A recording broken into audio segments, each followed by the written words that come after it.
Hey guys, it's Celine again, and it's Friday. I think it's the 25th today of June 2021. I thought it'd be nice to have some kind of an energy work update at this point. I haven't done any of those in a while. I've done my Tumo lessons of sorts, I suppose, up until a couple of weeks ago. I've done bits and things about, you know, what what I felt was kind of relevant or interesting to the whole Tumo process as I encountered it, as I've practiced it for the past year and a half. So um, I was commenting on somebody else's video a while ago, and I thought maybe it's useful to actually go into this whole thing again a bit more, and maybe I can tie in some more personal development stages just to combine the theory and my actual personal state of affairs practice, of these things. So I, just to recap here, I did what I've called Shakti energy work for all of 2019. I got myself a little cup of instant coffee here just to keep me company and to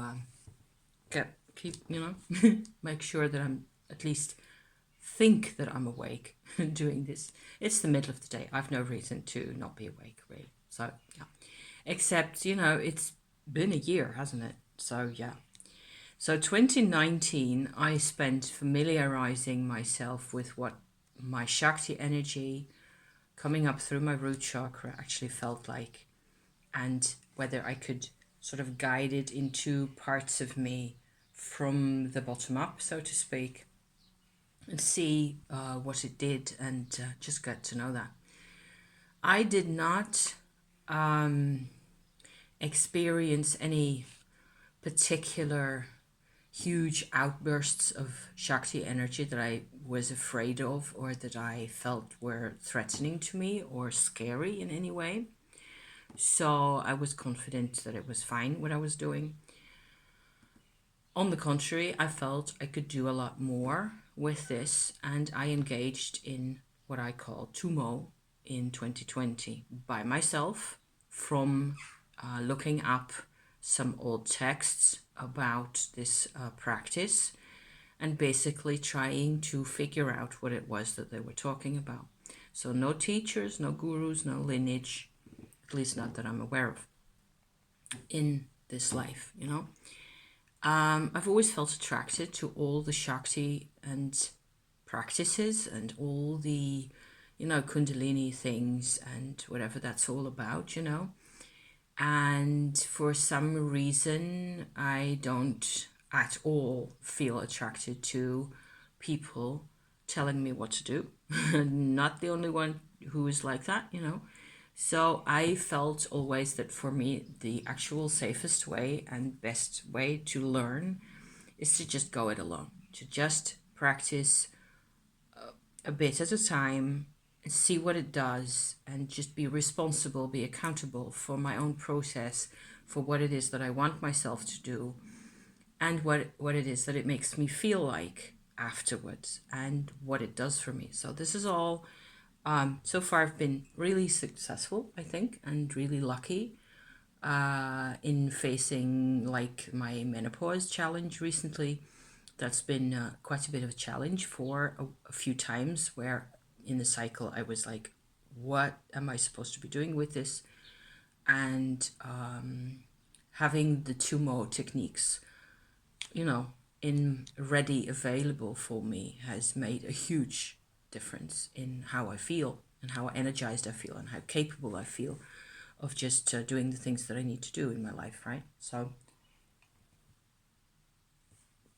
I have not felt like one instant of this process has been unproductive or wasted at all. Also, going about it like this, from first getting to know what Shakti energy feels like in your root chakra area and in your underbelly and your lower back, basically, that just feels normally that will feel good. I believe that it is possible. Maybe this is the most important fundamental thing that I have to carry over here at this moment today. I actually feel that our Shakti energy by itself belongs in our bodies. It fuels our bodies anyway, whether we are aware of it or not, whether we accept it as such or not, and whether we like it or not. It's still there. It's what keeps us alive, basically. Also, I believe that it will sort of give us a factory reset. Our bodies, our hearts, our minds, all of it. However, depending on where you come from and how tough your life has been and whatever else has happened to you, this may be a huge challenge. You know, there are challenges involved with Shakti energy. So I'm not minimizing that. I am saying that often I believe the Shakti energy is actually right for you, but you have to be accountable. You have to be aware of what it is that it is asking of you, what it is, how much of what it is asking, how does that fit with who you are. I also believe that some knowledge of your own birth chart, of how your birth horoscope ties together, will actually inform you a great deal about the kind of levels of expression and the areas of interest that show up in your Shakti work as well. They're all tied together. It's one big life scheme that we're in, you know. And our charts, the position of our sun, the position of our moon, even the positions of the sun and the moon of our parents, the Mercury positions, you know, in their birth charts, they will inform us about where there's resistance, where we believe that we may not do things, that we're not allowed to do things as our factory reset would actually want us to do. So there can be a great deal of conflict between how we were civilized to behave at, you know, whatever age we are, 20, 40, 50, you know, or 80 for that matter, on the one hand, and what the Shakti is bringing. The Shakti is bringing freedom. Freedom from all those things. The Shakti will eventually bring a complete change in perspective, a complete shift in what it is that we feel is absolutely necessary for us in our lives. And so that takes some working. That takes time to get that figured out. I have the great luck in my life that I have all the time I need in the world for this, and I can just you know, figure out what it is that when I'm struggling with something, I have to you know, make sure. And what I tend to do is choose the side of the Shakti. I will tend to always choose the side of that which brings me most joy and strength, always. So that's my position in these things. So in a bit more detail, more coffee.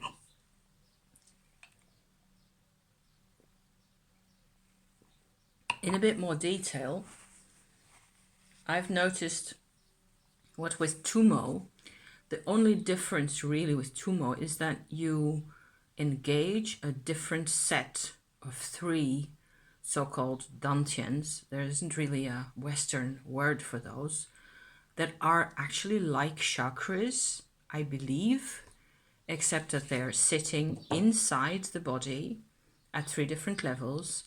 I've talked about those already quite a number of times, so I won't go into too much detail, but they are positioned horizontally. So a lot more like actually the root chakra itself at your bottommost part of your, you know, lower back area, your bottom area, and the crown chakra, right? So I'm sort of hesitating, what with the 2 chakras actually being the entry and exit point for the Shakti energy on its path through the body. Whether the Dantians, so here and here in the heart area and in the lower belly area, those 3 Dantians aren't really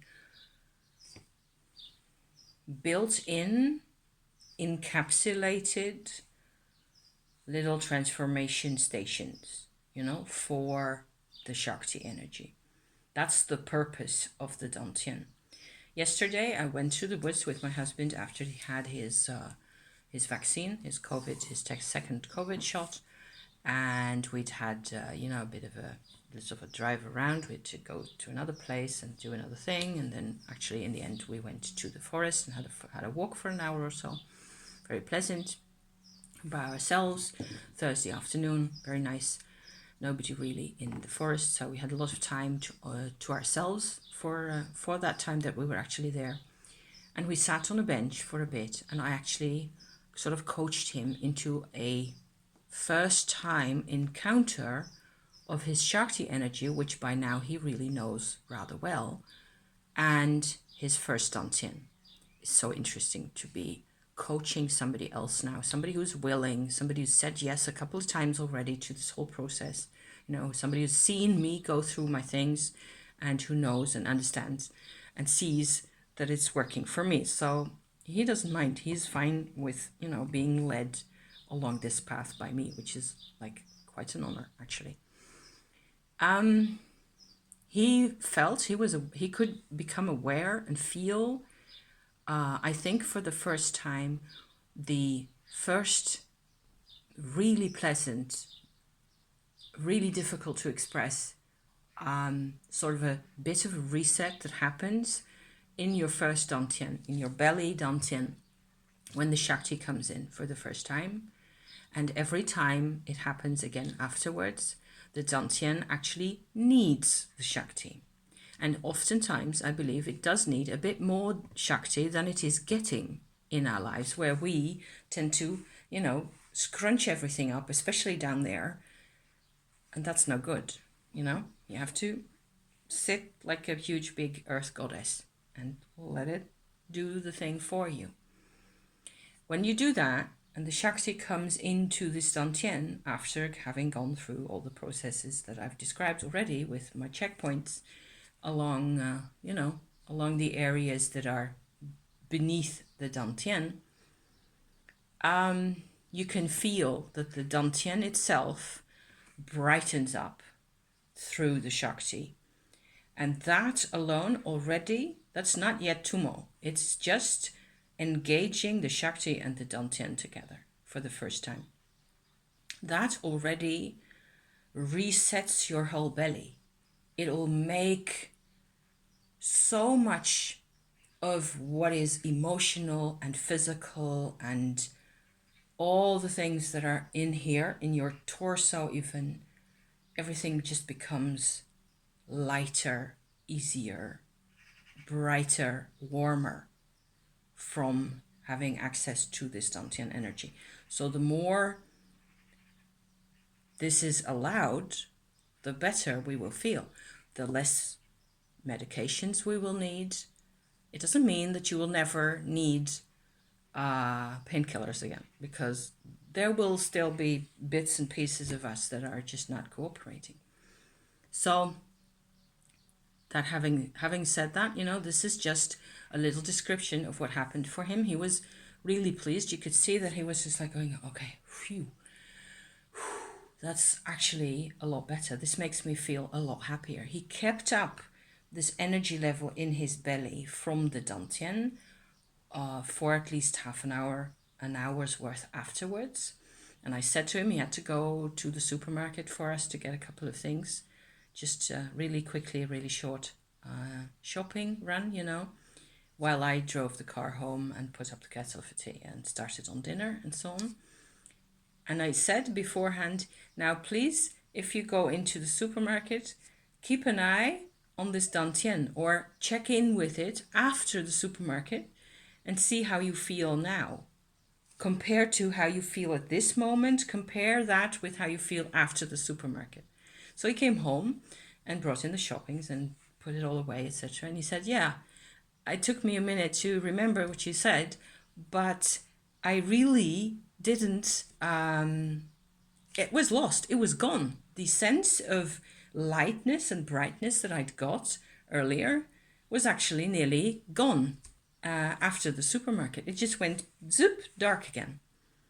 So this is the kind of thing that happens, right?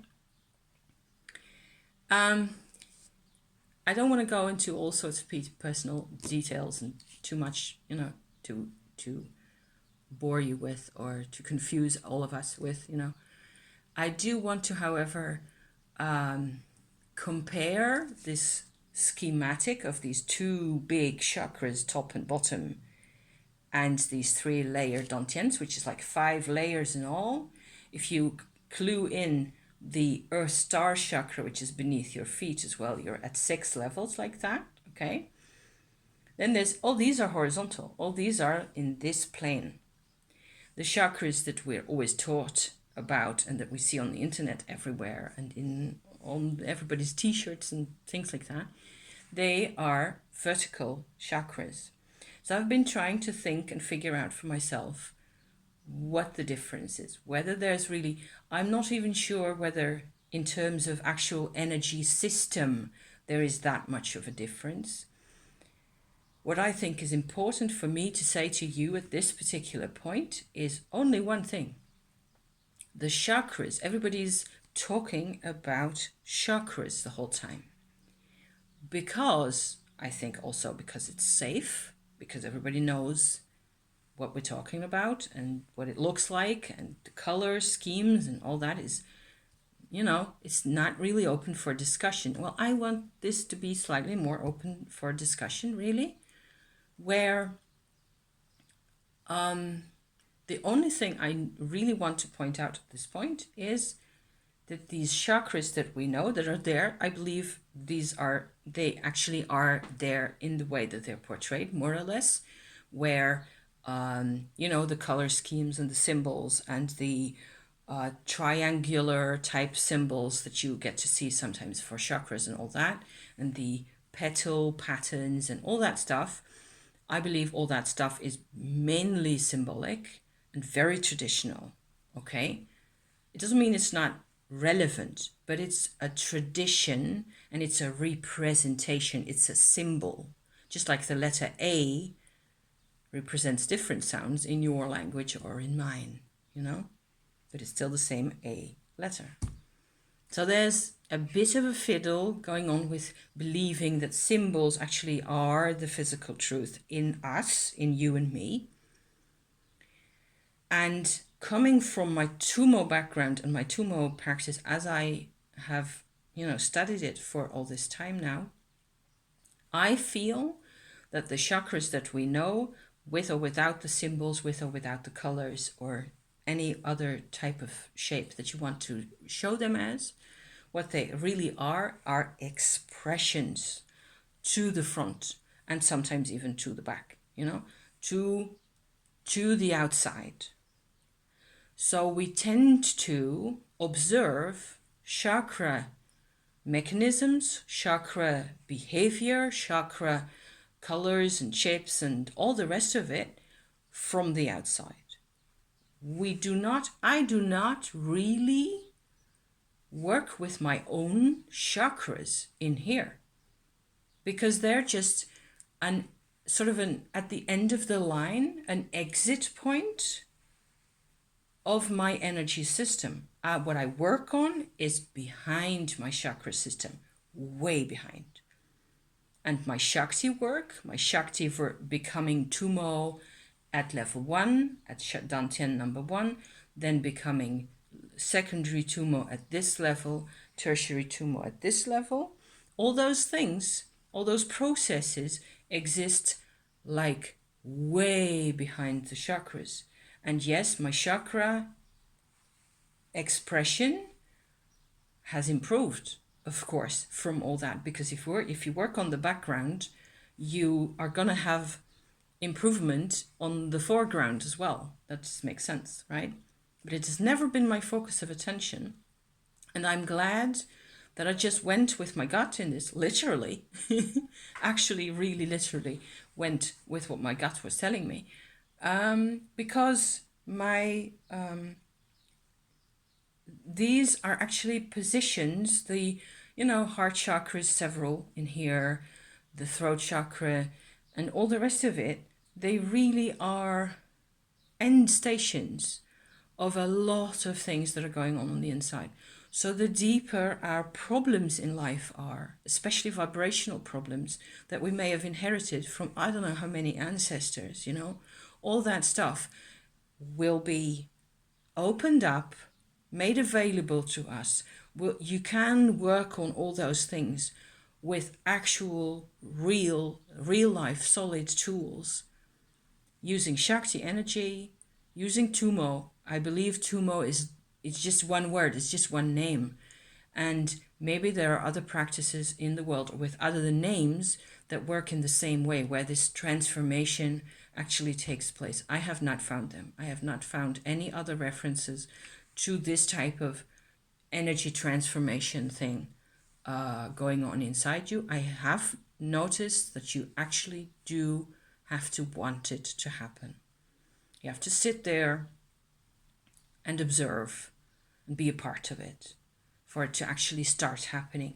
And then you have to sort of feel and connect, like I just said in the beginning of this tale here, connect with the new state of this energized, whatever is happening to you. And I've been talking about that all this time on this channel, So I felt like actually this is actually my perspective on chakras nowadays. So they're there, that you can use them, and but you can also work on them.